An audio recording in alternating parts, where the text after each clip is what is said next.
नमस्कार दोस्तों, एक बार फिर से मैं आपका अपने चैनल एग्जाम क्रैक में सारस्वत करता हूं। दोस्तों, मेरा नाम भाई के सारस्वत, और जैसा कि मैंने कहा था कि मैं इस कोरोना के समय में सभी अपने शिक्षार्थियों को सारे जो भी मैंने सब्जेक्ट पिछली वीडियो में बताए थे उनको मैं एक एक कर पढ़ाऊँगा और सभी क्लासों को अलग अलग पढ़ाऊँगा। तो दोस्तों, मैं आज उन्हीं में से मैथ को स्टार्ट करने जा रहा हूँ। तो दोस्तों, मैंने मैथ के बारे में बोला था कि मैं मैथ 6th क्लास से और 10th क्लास तक पढ़ाऊँगा। ठीक है दोस्तों, 6th क्लास से 10th क्लास तक मैं मैथ पढ़ाऊँगा। तो दोस्तों, 6th से लेकर 10th तक के लिए मैं एक आज बेसिक क्लास शुरू कर रहा हूँ। इसके बाद सारी क्लासें अलग होंगी। तो इस क्लास को सभी बच्चे देखें, क्योंकि ये क्लास सभी बच्चों के लिए जरूरी है। तो दोस्तों, मैं प्रारंभ करता हूँ इस क्लास को। अगर कुछ क्लासें, जिन क्लासों को मैं बोलूँ कि ये सभी क्लासों के लिए जरूरी है, तो सभी बच्चे उस क्लास को देखा, क्योंकि वो सभी बच्चों के लिए अनिवार्य है। कोई बच्चा किसी भी चीज को कम ना समझे। उन्हीं कमियों के कारण तो आज हम पढ़ रहे हैं। अगर हमारे अंदर कमी नहीं होती तो हमें किसी टीचर की आवश्यकता ही नहीं होती। तो उन्हीं कमियों को हमें दूर करना है। तो मित्रों, मैं शुरू करता हूं, तो ध्यान दीजिए।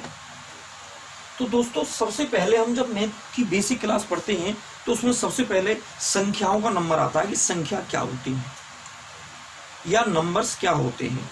तो उन्हीं संख्याओं के बारे में हम उनके अलग अलग प्रकारों के बारे में पढ़ेंगे, क्योंकि क्या अलग अलग कौन कौन से प्रकार होते हैं और कौन कौन सी संख्या होती हैं। तो मित्रों देखिए, सबसे पहले अगर हम संख्याओं की बात करें, संख्याओं यानी नंबर्स, तो मैं कोई भी फिक्स नंबर नहीं बताऊंगा कितने प्रकार के होते हैं। मैं सभी का एक एक, कोई भी नंबरों की कोई भी सीमा नहीं है कितने प्रकार हैं।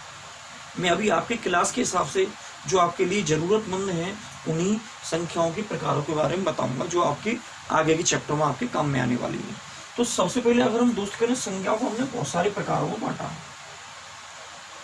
सबसे पहली हम बात करें प्राकृतिक संख्या।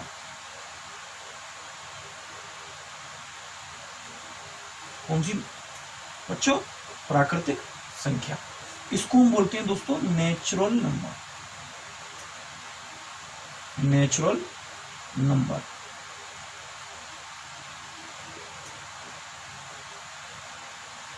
इसको दोस्तों हम नेचुरल नंबर बोलते हैं।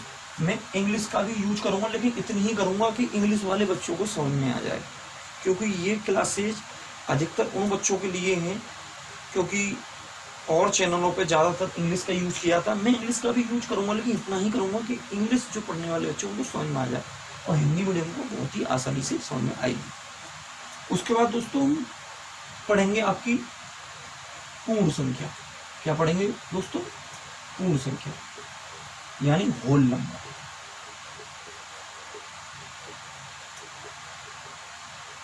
उसके बाद हम पढ़ेंगे दोस्तों, पूर्ण संख्या के बाद हम पढ़ेंगे दोस्तों पूर्णांक। उसके बाद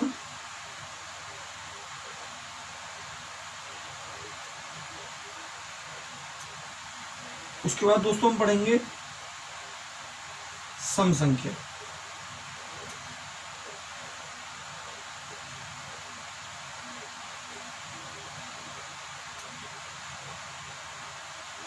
इवन नंबर। उसके बाद दोस्तों हम पढ़ेंगे विषम संख्या।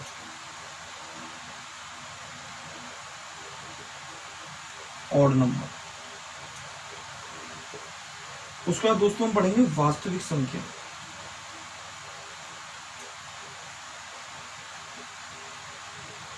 Real number. तो इस तरीके से इतनी प्रकार होंगी। और भी दोस्तों एक दो संख्या, भाज्य संख्या,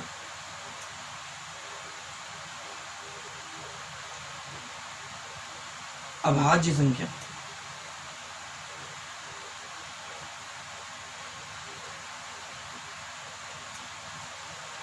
और दोस्तों एक और है हमारी, जिसको बोलते हैं हम सहअभाज्य संख्या।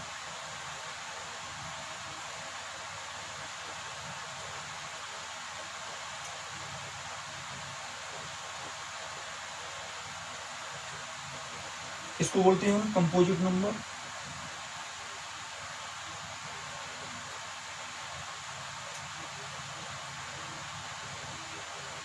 इनको बोलते हैं प्राइम नंबर और इनको बोलते हैं दोस्तों को प्राइम नंबर।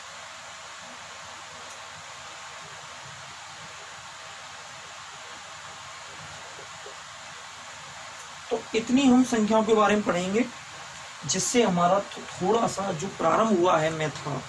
मैं ये नहीं बताऊंगा आपको कि जीरो की खोज किसने करी, हमारे मैथ में इनका कोई प्रयोग नहीं है। इनका अगर हम प्रयोग करेंगे तो हम जीके में करेंगे। तो दोस्तों अब हम इन संख्याओं को बारी बारी से पढ़ते हैं। तो मैं इसको हटा देता हूं, आप चाहो तो नोट कर सकते हो थोड़ी देर के लिए वीडियो को पुश कर। तो मैं इसको रफ कर देता हूं।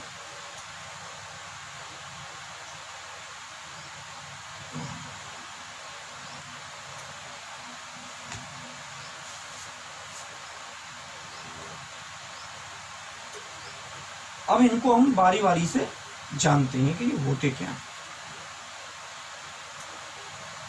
सबसे पहले अगर हम बात करें दोस्तों प्राकृतिक संख्या क्या होती हैं, तो प्राकृतिक संख्या की यदि हम बात करें तो प्राकृतिक संख्या वे संख्या होती हैं जिनको हम गिनने के प्रयोग में लेते हैं, जिनको हम गिन सकते हो वो प्राकृतिक संख्या है। जैसे कि अगर हम बात करें, क्या हम जीरो से किसी चीज को गिनते हैं? देखते हैं दोस्तों, अभी हम जीरो को लिख लेते हैं 1 2 3 4 6 और इनफाइनिटी यानी अनंत। यानी जिन संख्याओं को हम गिन सकते हो उन संख्याओं को हम प्राकृतिक संख्या कहते हैं, जो गिनने के काम में आती हैं, और जो गिनने के काम में नहीं आती वो प्राकृतिक संख्या नहीं है। तो क्या हम जीरो से किसी चीज को गिनते हैं? किसी वस्तु को, मान लो हमारे सामने 10 बच्चे खड़े हैं, उन 10 बच्चों से हम ऐसे गिने कि 0 1, यानी पहले वाले बच्चों को जीरो बोलेंगे? नहीं, ऐसा नहीं होता। तो इसलिए जीरो प्राकृतिक संख्या नहीं है। प्राकृतिक संख्या वे हैं जिनको हम गिनने के काम में ला सकें, जिनको हम गिनने के काम में ला सकें। इसके काम में? गिनने के काम में। ठीक है दोस्तों। उसके बाद हमारी आती है पूर्ण संख्या। अगर हम इन्हीं प्राकृतिक संख्याओं में जीरो भी शामिल कर रहे हैं तो ये संख्या पूर्ण संख्या बन जाएंगी। तो प्राकृतिक संख्या ये है जिनको एक से और कहीं तक भी हम गिन लें, और इसी में अगर हम जीरो शामिल कर दें तो यही क्या बन जाएंगी दोस्तों? प्राकृतिक वो पूर्ण संख्या यानी होल नंबर। ठीक है मित्रों। उसके बाद अगर आगे चलें तो हमारी आती है पूर्णांक। पूर्णांक क्या होते हैं? पूर्णांक में भी ये ही संख्याएं होती हैं, लेकिन जीरो नहीं होता, प्राकृतिक संख्याएं ही होती हैं।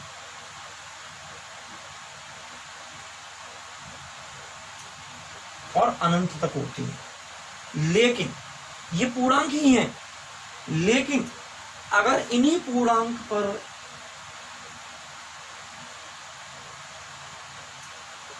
यानी अगर प्लस का 1 बोलें, इन पूर्णांकों को 2 भागों में बांटा गया।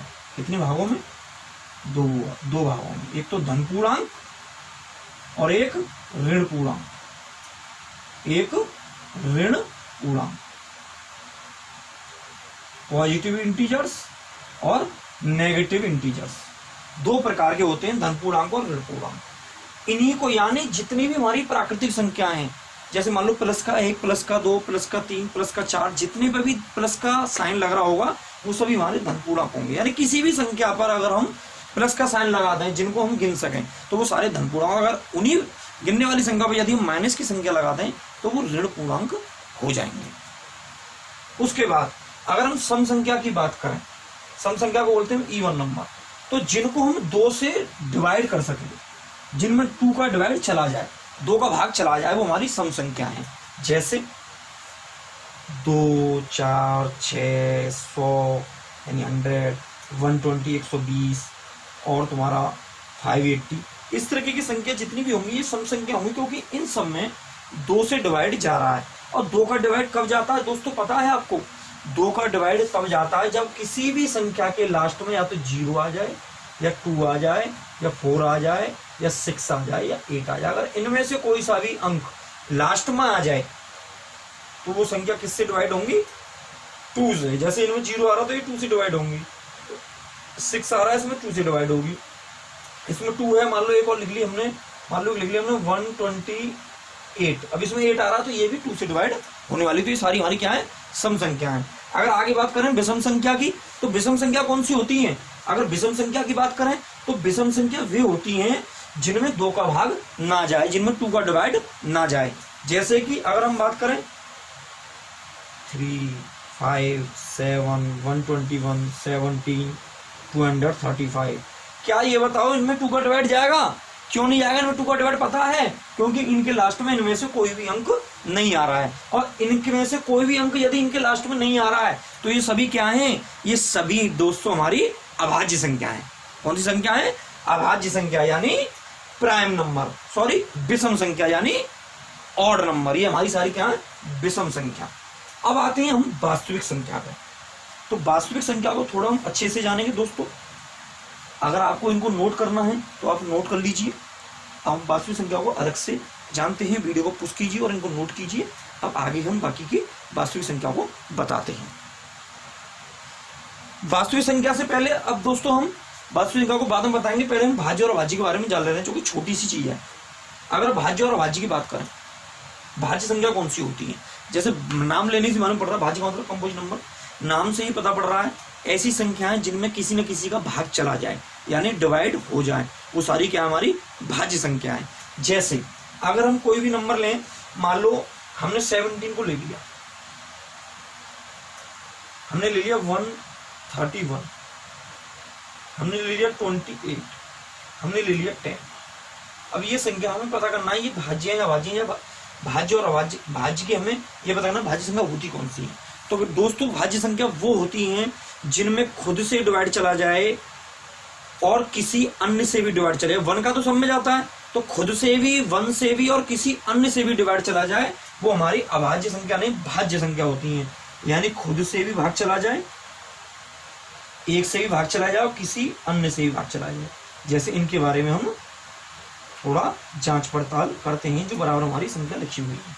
अगर हम 10 की बात करें तो 10 में देखते हैं क्या खुद का भाग जा रहा है? बिल्कुल जा रहा है। खुद का तो सबका जाता है, खुद में तो 1 का जा रहा है, बिल्कुल जा रहा है। अन्य का जा रहा है, हाँ 2 का और 5 का जा रहा है। इसमें 2 पंजे 10 और 5 दूनी 10, इसलिए जो कौन सी संख्या दोस्तों हमारी भाज्य संख्या है। अगर हम दोस्तों बात करें 28 की यानी 28 की, 28 में खुद का जा रहा है, बिल्कुल जा रहा है। क्या किसी 1 का जा रहा है? 1 का तो जाएगा ही जाएगा। क्या किसी और का जा रहा है? हाँ दोस्तों 2 का जा रहा है। 2 1 कम 2, 2 चौका 8, 4 7 28, 7 चौका 28, 14 दूनी 28 और 28 1 28, यानी ये भी हमारी क्या है? भाज्य संख्या। उसके बाद आगे गया दोस्तों 131 यानी 131। क्या 131 में किसी का जा रहा है? खुद का जा रहा है, बिल्कुल जा रहा है। 1 का जा रहा है, बिल्कुल जा रहा है। किसी और का जा रहा है? देखते हैं ट्राई कर। 2 का तो नहीं जाएगा, 3 का देखते हैं। 3 चौक 12, 1 बचा 11 हो गए, नहीं जा रहा 3 का भी। 7 का देखते हैं, 7 एकम 7, हमारे 6 बचे 61 हो गए, नहीं जा रहा।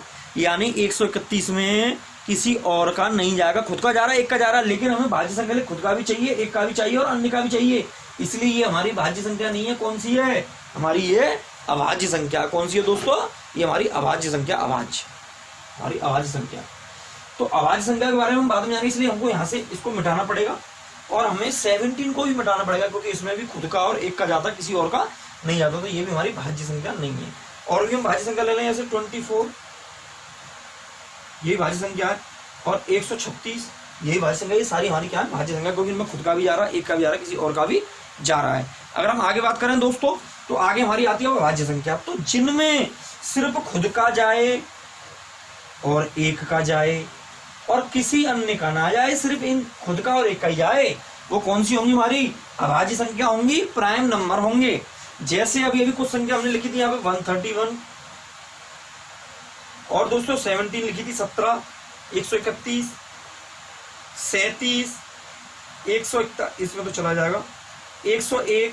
तो ये हमारी सारी क्या है? अभाज्य संख्या है। ठीक है दोस्तों, तो मैंने सबको एक एक प्राकृतिक संख्या जिनको हम गिन सकें। पूर्ण संख्या, अगर पूर्ण संख्या इन्हीं प्राकृतिक संख्या में 0 को शामिल कर दिया जाए, जो को 0 गिनी नहीं जाती। पूर्णांक 1 से लेकर यानी प्राकृतिक संख्या जितनी भी है उनको ही अगर हम प्लस और माइनस की तरीके से विभाजित कर दें तो वही हमारे पूर्णांक बन जाते हैं। और पूर्णांक दो प्रकार के होते हैं हमारे, धन पूर्णांक और ऋण पूर्णांक, पॉजिटिव इंटीजर्स और नेगेटिव इंटीजर्स। अगर हम बात करें सम संख्या की, सम संख्या क्या होती है, तो दोस्तों सम संख्या वो होती है जिनमें 2 का भाग जाता है, और 2 का भाग जिन सारी संख्याओं में जा रहा हो वो हमारी कौन सी संख्या होंगी, सम संख्या यानी इवन नंबर। अगर दोस्तों हम बात करें विषम संख्या की, विषम संख्या कौन सी होती है, तो विषम संख्या वो होती है जिनमें 2 का भाग ना जाए।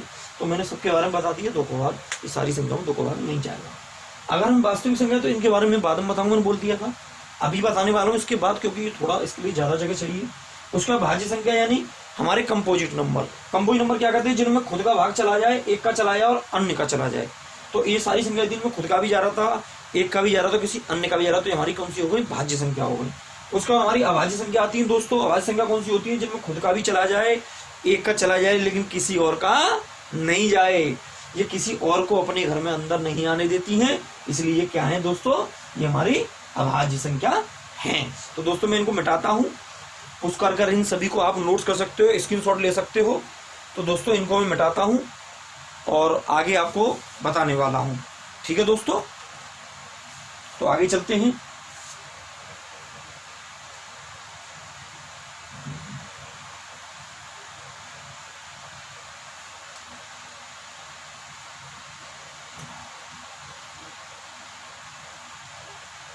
जैसे कि दोस्तों मैंने बताया था, इस टाइम को हमें बिल्कुल भी बर्बाद नहीं करना है। इस टाइम का हमें इतना उपयोग करना है कि हमें जब ये टाइम निकल जाए तो बिल्कुल भी कोई पछतावा ना हो कि हमने टाइम पास किया था या हम पढ़े नहीं थे। दोस्तों आने वाली क्लास में आप लोग ही सबसे नंबर 1 होनी चाहिए। जो कहते थे कि ये बच्चा कमजोर है पढ़ने में, इस पर कुछ नहीं आता, क्लास में पिटाई लगती है, ये होता है, वो टीचर पसंद नहीं करते, ये सारी चीजों को हमें खत्म करना है। और आज मेहनत करेंगे तो कल कुछ ना कुछ बन के दिखाएंगे दोस्तों, कुछ ना कुछ बन के दिखाएंगे। तो आज हमें डटकर मेहनत करनी है। इस कोरोना की लड़ाई को हम कुछ नहीं कर सकते, तो पढ़ के हम इसको हरा सकते हैं। एक दिन हम ही अपने देश के भविष्य बनेंगे। तो दोस्तों आगे चलते हैं। जैसे कि मैंने बोला, अब वास्तविक संख्याओं की बात करते हैं। वास्तविक संख्या क्या होती है? वास्तविक संख्या का मतलब रियल नंबर।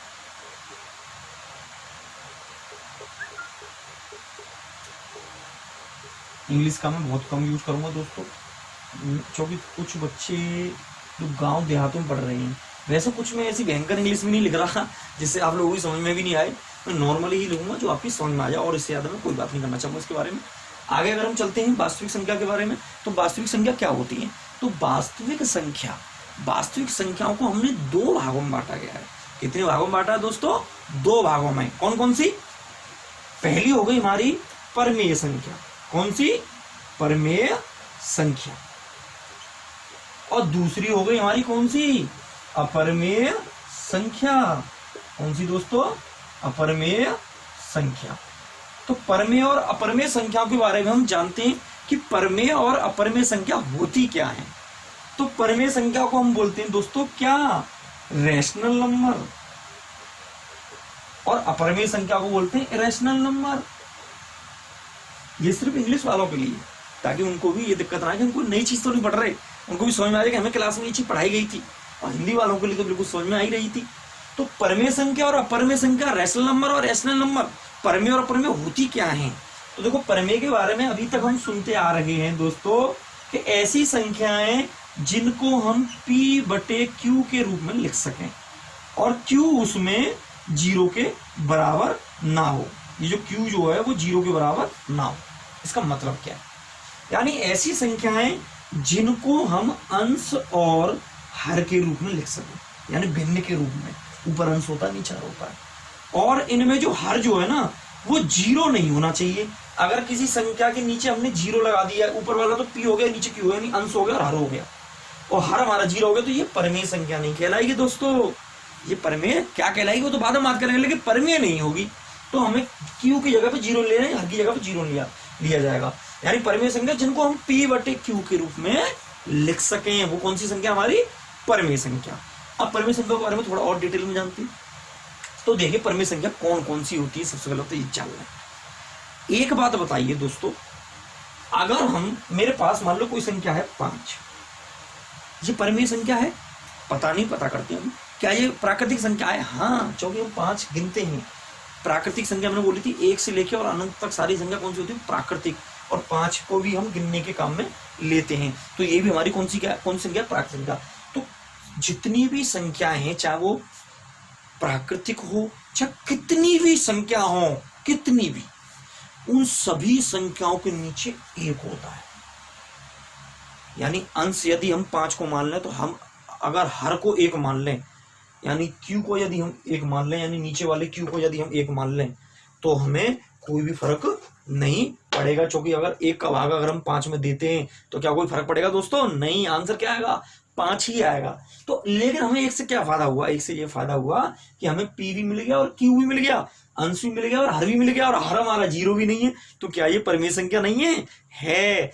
यानी अगर हमने एक बात सीखी, यहाँ पर क्या सीखी हमने? ये वाली बात सीखी कि जितनी भी हमारी प्राकृतिक संख्या हैं 1 से लेके और अनंत तक, वो सारी क्या है? परिमेय संख्या। सबके नीचे हम एक लगा सकते हैं।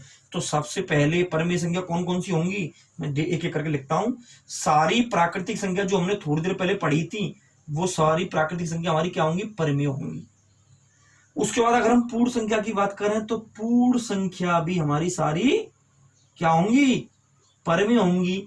अब आती है एक बात जो मैं आपसे पूछने वाला हूं, क्या ये बात दोस्तों, अगर मैंने पूर्ण संख्या पढ़ी थी, पूर्ण संख्याओं के बारे में क्या बताया था कि प्राकृतिक संख्या 1 से प्रारंभ होती थी और पूर्ण संख्या हमारी 0 से प्रारंभ होती थी। तो पूर्ण संख्या में 0 आ गया। अब प्राकृतिक संख्याओं को मैंने बोला कि ये परिमेय संख्या है। क्या पूर्ण संख्या भी परिमेय है? सारी तो है। क्या ये 0 है? देखते हैं। अगर मैं 0 को लूं और 0 के नीचे 1 लगा दूं, सही, सबके नीचे 1 ही तो लगाना पड़ेगा। तो इसने एक बात बोली थी शुरुआत में कि जिसको p बटे q के रूप में लिख सके, वो क्या है? हमारी परिमेय संख्या। तो परिमेय संख्या जितनी भी हैं उनकी p और q के रूप में होनी चाहिए, यानी अंश और हर रूप में। लेकिन क्या 0 नहीं होना चाहिए? q क्या नहीं 0 होना चाहिए? हर यानी q एक ही बात है।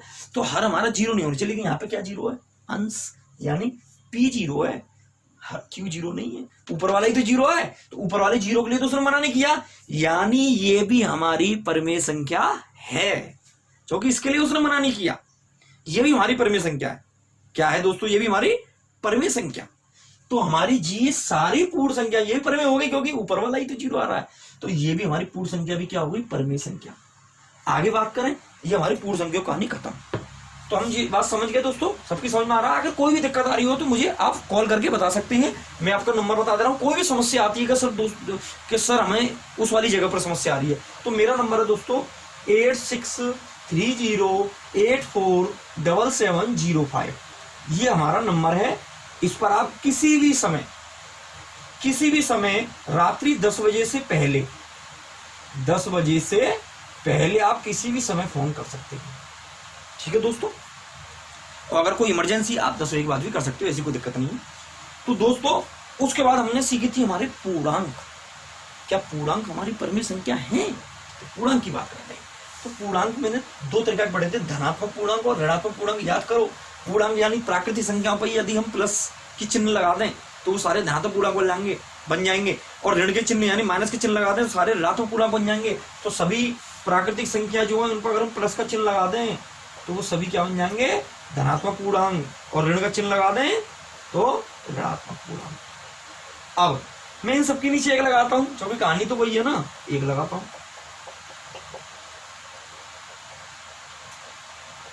तो दोस्तों ये प्राकृतिक तो नहीं है, ये प्राकृतिक तो नहीं है। ठीक है? क्योंकि कभी भी माइनस की संख्या गिनने के काम नहीं आती। कभी ऐसे गिनते हैं माइनस का 1, मान लो 10 बच्चे खड़े कर लिए, और माइनस का 1, माइनस का 2, माइनस का 3 नहीं गिनते ना, इसलिए प्राकृतिक नहीं है। प्राकृतिक ये वाली है, क्योंकि प्लस से कोई फर्क नहीं पड़ता किसी संख्या को। अगर किसी संख्या प्लस लगा रहा है ना, तो अगर हम किसी संख्या को ऐसे लिख दें और ऐसे लिख दें तो दोनों का मतलब एक ही है, 2 ही होगा, प्लस से कोई फर्क नहीं पड़ेगा। लेकिन ऐसे लिख दें तो अलग हो जाएगा। -2 में +2 बहुत जमीन आसमान का अंतर है। जमीन और आसमान में अंतर है ना, ऐसी प्लस और माइनस में अंतर है जमीन और आसमान का। तो दोस्तों जितनी भी हमारी, लेकिन परिमेय संख्या में ऐसा नहीं है कि माइनस की संख्या नहीं होंगी। तो जितने हमारे पूर्णांक हैं, ये सभी पूर्णांक भी हमारी परिमेय संख्या ही होंगी।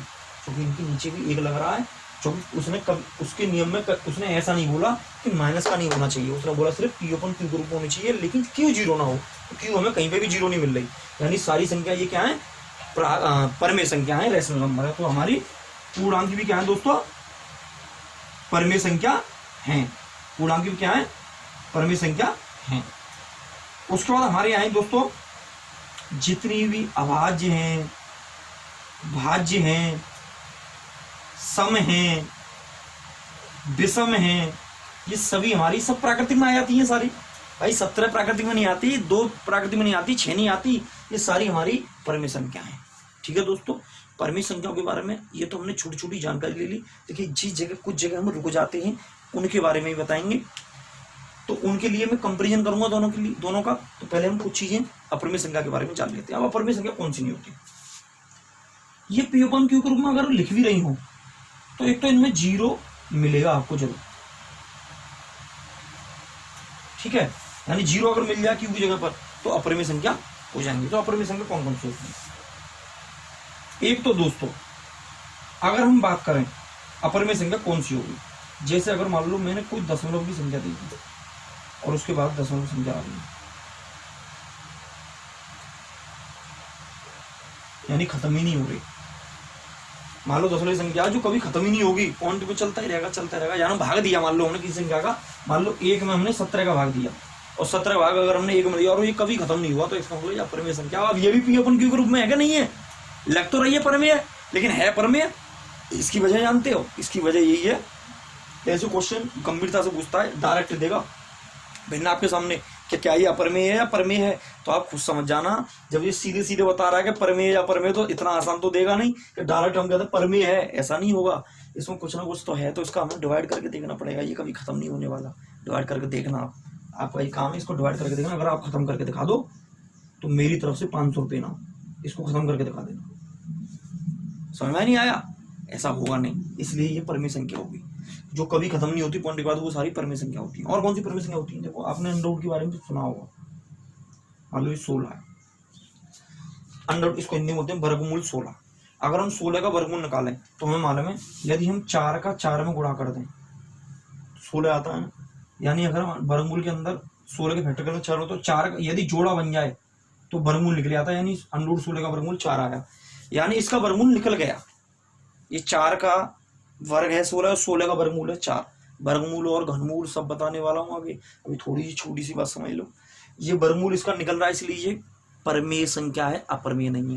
यानी जब भी किसी संख्या की अंडरवुड का वर्गमूल निकल जाए, अंडरवुड की संख्या का चाहे वो कैसी भी सही, वो सारी हमारी परमेय संख्या होंगी। और जिनका ना निकले जैसे 17, अंडरवुड 31, अंडरवुड 35, अंडरवुड 75, ये सारी संख्या हमारी अपरमेय है।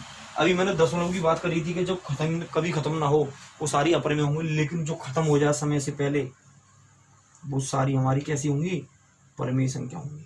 एक बात और आती है, जैसे मान लो यहाँ पे देखो कोई भी चीज रिपीट नहीं हो रही। रिपीट का मतलब ये नहीं कि 4 यहाँ पे आ गया यहाँ गया, रिपीट का मतलब हर फिक्स स्थान के साथ, यानी निश्चित स्थान, जैसे 4 के बाद यहाँ 4 आ रहा है, यहाँ 2 आ रहा है जैसे दूसरे स्थान पर, तो अगले दूसरे स्थान पे आना चाहिए। जैसे यहाँ 2 आ गया, 1 2, तो 1 2 यहाँ पे भी 2 आना चाहिए। ऐसे इसको कहते हैं हमारा मतलब क्रमवार आना, ठीक है, रिपीट होना। जैसे मैं एक संख्या लिखता हूँ आपके सामने 0.4141414 या फिर 0.23142314 यहाँ पे देखो 1 2 तीसरे स्थान पर है, 2 3 1 है, ठीक है ना। उसके बाद देखो फिर तीसरे स्थान पर 1, ठीक है, चौथे स्थान पर 4 है, चौथे यहाँ पे भी चौथे स्थान पर 4 है, यानी ये 2 3 1 4 बार बार रिपीट हो रहा है, और यानी ये क्या होगी, हमारी परमेय संख्या होगी। और जब रिपीट ना हो, मान लो कोई नंबर हमने लिख भी दिया और रिपीट नहीं कर रहा, तो ये हमारी कौन सी होगी, ये हमारी परमेय संख्या होगी यदि खत्म हो गई है। और यदि अनंत तक जा रही है तो अपरमेय होगी। और मान लो ये तो चाहे रिपीट होने वाला अनंत तक चला जाए, अनंत तक जा रहा है, मान लो रिपीट हो रही है, जैसे मान लो 1 2 1 2 1 2 और कभी खत्म नहीं हो रही है, ऐसे लगा देंगे ना, तो 1 2 1 2 कब तक लिखेंगे, तो ये भी हमारी परमेय होंगी। कौन सी होंगी दोस्तों, परमेय होंगी। तो दोस्तों हमने अपरमेय और परमेय के बारे में जाना, परमेय और अपरमेय क्या होती है, ठीक है। अगर कोई भी अगर एक आध पॉइंट रह गया हो तो मैं बाद में कभी भी बीच में बता दूंगा, ठीक है। बाकी इतना ही होता है परमेय और परिमेय के बारे में। दोस्तों अगर आप लिखना चाहो तो लिख सकते हो, और अगर कोई चीज़ अगर रह गई हो दोस्तों, अगर नीचे आपको दिखाई नहीं दे रहा हो तो आप लिख सकते हो, इसका स्क्रीनशॉट ले सकते हो। ठीक है दोस्तों, ये आपके सामने पुश करके लिख लीजिए दोस्तों, क्योंकि समय की कमी है और बहुत सारा हमें काम कराना है। तो दोस्तों आगे चलते हैं। अगर हम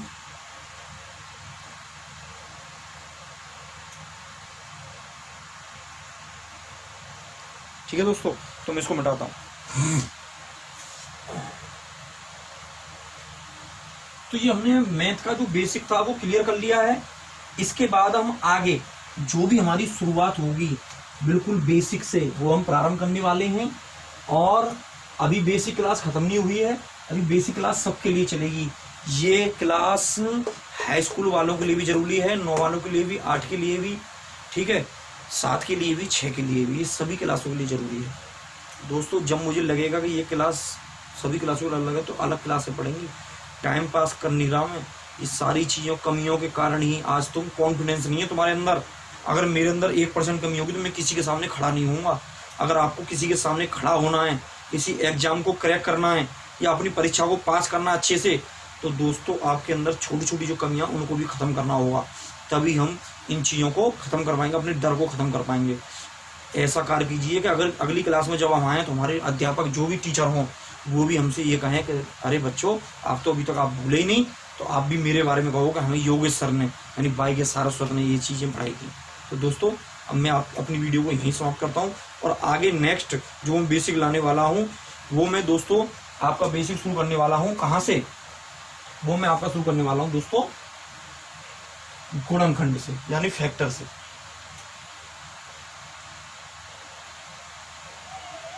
गुणनखंड के बाद दोस्तों मैं आपको एलसी यानी मासापा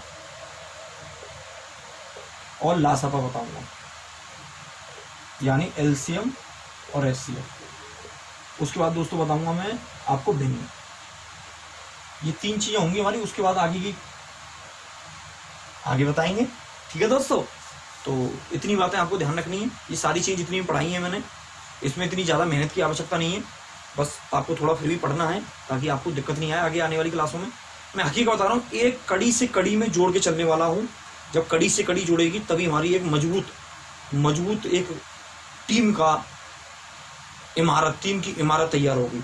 अगर कड़ी से कड़ी नहीं जुड़ी होगी तो दोस्तों, एक हम गांव में रहते हैं, ग्रामीण क्षेत्र में रहते हैं, तो एक वो सांकर जो होती है ना भैंस पशुओं की, अगर उसमें कड़ी ना हो तो अगर कड़ी टूट जाए तो पशु अपने जो भी खूंटा होता है उससे छूटकर चला जाता है। तो उससे यही नहीं, और भी हमारी सारी चीज़ें, हमारा जीवन ये कड़ी के द्वारा जुड़ा हुआ है, और हमारी पढ़ाई एक सीढ़ी से जुड़ी हुई है। अगर हम सीढ़ी बाई सीढ़ी चढ़ेंगे तभी हम छत पर पहुंच पाएंगे। अगर आप चाहोगे हम डायरेक्ट जंप शक्तिमान बन के अगर हम छत पर पहुंच जाए तो ऐसा नहीं हो सकता। हमें सीढ़ी बाई सीढ़ी जाना पड़ेगा। ऐसी हमारी क्लासें बनाई गई हैं, छोटी क्लास, बड़ी क्लास, बड़ी क्लास, बड़ी क्लास। इस तरीके से हमें सीढ़ी बाई सीढ़ी मैथ को भी पढ़ना पड़ेगा। सीढ़ी से बाई सीढ़ी चलिए, मेरे कहने से एक बार भरोसा कीजिए, मैं यकीन दिलाता हूँ आपके सामने कोई खड़े होने वाला नहीं होगा। ठीक है दोस्तों, मैं अब आपसे विदा लेता हूँ। और दोस्तों एक बात और कहता हूँ, नीचे आपको जो मेरी वीडियो देखोगे उसके नीचे ही आपको सब्सक्राइब का बटन दिखाई देगा और बेल का यानी घंटी का बटन दिखाई देगा।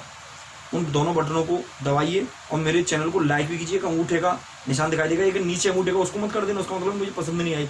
इस वाले अंगूठे को आपको करना है ताकि मेरे अंदर और भी उत्साह आए, मैं बच्चों के लिए और मेहनत कर सकूँ, मुझे भी मेहनत करने का जज्बा आए, और मैं अच्छे से अच्छे आपको कंटेंट दे सकूँ, अच्छे से अच्छी वीडियो बना सकूँ और आपको ज्ञान को बढ़ा सकूँ और अपने ज्ञान को बांट सकूँ। जय हिंद, जय भारत, नमस्कार।